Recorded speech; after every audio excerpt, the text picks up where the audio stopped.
Բարև ձեզ, եթերում օրվա ամփոփումն է, ձեզ հետ է Արփինե Նավասարդյանը։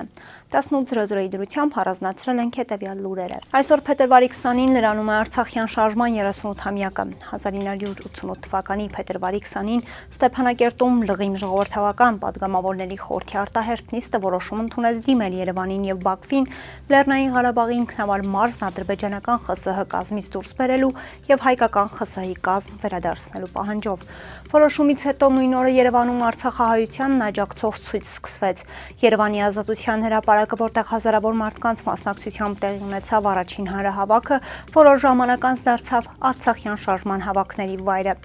Արդեն փետրվարի 26-ի հանրահավաքին հայտարարվեց Ղարաբաղ կոմիտեի ստեղծման մասին։ Առաջին կազմը 9 հոգուց էր բաղկացած, ծագումով ԼՂՀ-ից գործիչներ, նաև կուսակցական ներկայացուցիչներ։ Սակայն որոշ ժամանակ անց արդեն Ղարաբաղ կոմիտեի կազմն արմատական փոփոխությունների ենթարկվեց։ Մայիսի 19-ին Իգոր Մուրադյանը հեռացվեց կոմիտեից։ Պատճառը հանրահավաքում նրա ելույթն էր, որ զինված պայքարի կոչ էր արել հակառակ շարժման որևէ օրենք չխախտելու ռազմավարության։ Նոր ձևավորված 11 հոգանոց Ղարաբաղ կոմիտեն Լևոն Տեր-Պետրոսյան, Բաբկեն Արաքցյան, Վանո Սիրադեղյան, Վազգեն Մանուկյան, Համբարձում Գալստյան, Սամվել Գևորգյան, Ռաֆայել Ղազարյան, Սամսոն Ղազարյան, Ալեքսան Հակոբյան, Աշոտ Մանուչարյան, Վանո Սիրադեղյան, Դավիթ Վարդանյան կազմով առաջնորդեց անկախության շարժումը։ 1988-ի մարտ-մայիս ամիսներին շարժման օրակարգում բացառապես Հայաստանի Ղարաբաղի վերամիավորման հարցն էր։ Սակայն արդեն մայիսից Ղարաբաղի խնդրից զատ դրվեցին նաև Հայաստանի ժողովրդավարացման եւ ինքնիշխանության պահանջները։ Հայաստանի իշխանությունները Նիկոլ Փաշինյանի գլխավորությամբ Արցախյան շարժման էջը փակված են համարում, մինչդեռ Արցախի ազգային ժողովի նախագահի պաշտոնակատար Աշոտ Դանիելյանը նշում է, որ շարժումը չշարունակելը կամ արցախցիների իրավունքների համար պայքարը դադարեցնելը մեկ հոգու որոշելու հարց չէ։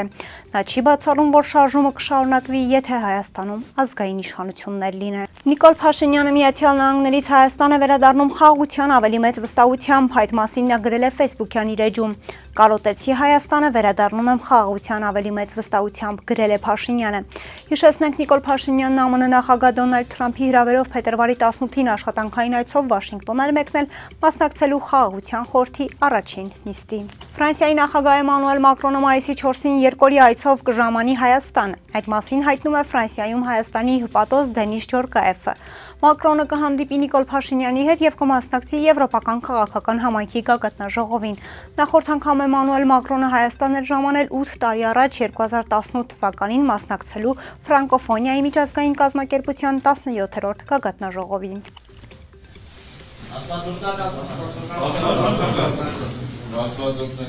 Այսօր մեկնարկել է Արագածոտնի թեմի առաջնորդ Մկրտիչ Սրբազանի եւ Արագածոտնի թեմի դիվանապետ Մուղնիի Սուրբ Գևորգ եկեղեցու հոգեվոր հովիվ Տեր Գարեգին Քահանա Արսենյանի գործով դատական նիստը։ Մկրտիչ Սրբազանի փաստաբանական խմբի անդամ Երեմ Սարգսյանը հայտարարել է, որ մեղադրող կողմը դիտավորյալ կերպով արդարացնող ապացույցները չի ներառում գործի նյութերի մեջ։ Սարգսյանը հարց բարձրացրեց պաշտպանության կողմը իրավունք կունենա մեղադրանքի կողմի փոխարեն որոշի, թե որոնք են մեղադրանքի ապացույցները, Մկրտիչ Սրբազանն ընտրել է պաշտպաններ, որոնք ունեն կոնկրետ մարտավարություն եւ այս անձինք պետք է որոշեն պաշտպանությունը։ Մենք գտնում ենք, որ կոնկրետ քահանաների ցուցմունքներն արդարացնող բնույթ ունեն, բայց չի կցվել գործին, ընդգծել է Սարգսյանը։ Փաստաբան Արա Զոհրաբյանն էլ միջնորդել է Մկրտիչ Սրբազանին թույլատրել ամեն կիրակի, ինչպես նաեւ յուրաքանչյուր եկեղեցական տոներին ժամը 10:00-ից մինչև 14:00 իր բնակության վայրում գտնվող եկեղեցում մասնակցել Սուրբ եւ անմահ պատարագի։ Փաստաբանը միջնորդել է նաեւ, որ Սրբազանի եղբոր կնոջը Աստղիկ Պրոշյանին, ինչպես նաեւ եղբոր երեխաներին թույլատրել շփվել Սրբազանի հետ։ Սրբազան հայրը նաեւ ատամները բուժելու կարիք ունի, փաստաբանը միջնորդել է Սրբազանին թույլատրել փետրվարի 27-ին ու մարտի 2-ին ժամը 15:00-ից 18:00 այցելել Էջմիածնում գտնվող ատամնաբուժարան։ Դատավոր Դաբաղյանը որոշեց թույլատրել, որ Սրբազան հայրը ատամնաբուժարան այցելի, մյուս միջնորդությունների մասով որոշումներն ավելի ուշ կկայացնի։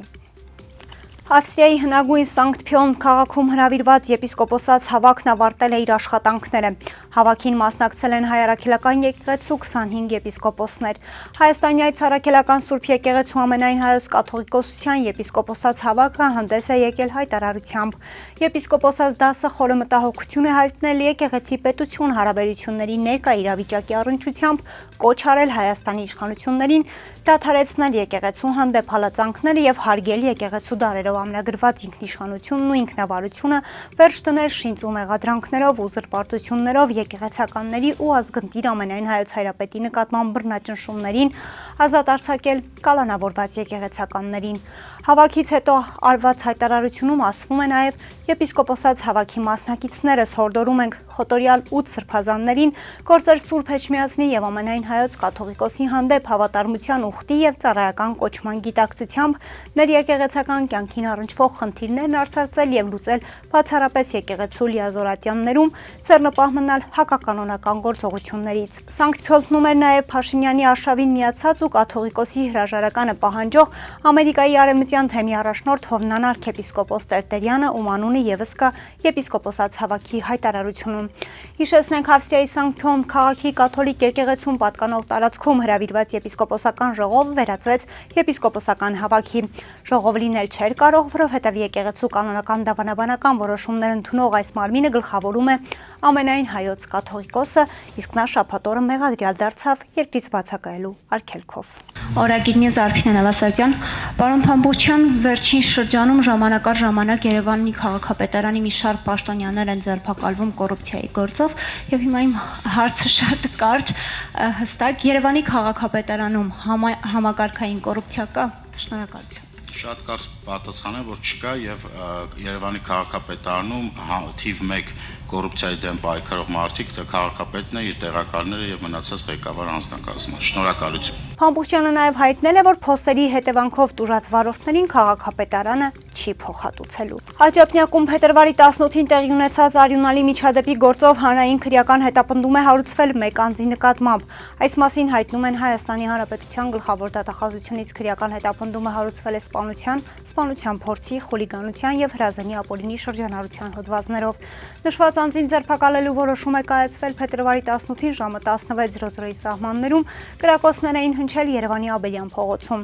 Իրավապահները դեպքի վայրում հայտնաբերել էին ատրճանակից ու ինքնաձիգից հարձակված կրակոցի հետքեր, դանակ եւ արյան հետքեր։ Արմենիա բժշկական կենտրոն տեղափոխված 7 վիրավորներից մեկը հենց վիրահատության սեղանին է մահացել, մյուս 6-ին վիրահատել են, նրանց վիճակը ներկայությամբ կայուն է, որևէ մեկի կյանքին վտանգ չի սպառնում։ Երեկ փետրվարի 19-ին խոշոր ու շղթայական ավտովթար է տեղի ունեցել Երևանում ժամը 00:40-ի սահմաններում Բաղրամյան պողոտայում բախվել են ջիփ, հոնկի, Շևրոլետ եւ Օպել Մակտիշի ավտոմեքենաները։ Ինչպես հայտնում է ֆոտոլրագրող Գագիկ Շամշյանը, վթարի հետևանքով 3 հոգի, որոնց առաջինն օգնության են հասել քաղաքացիները եւ շտապօգնության բժիշկները, տեղափոխվել են Հերացուաման թիվ 1 համալսարանական հիվանդանոց։ Վթարի փաստով քննչական բաժնում նախաձեռնվել է քրեական վարույթ, որտեղ էլ պարզում են ավտոմեքենաների սեփականատերերի, վարորդների եւ վիրավորների ինքնությունը։ Քննիչի հանձնարարականով ավտոմեքենաները տեղափոխվել են Պարեկային ծառայության Երևան քաղաքի գնդի պահպանվող հատուկ տարածք։ Ֆոտոլրագրողի տեղեկություններով վիրավորները օտարերկրացիներ են։ Այսօրվա համար պատրաստել էինք այսքանը, կհանդիպենք։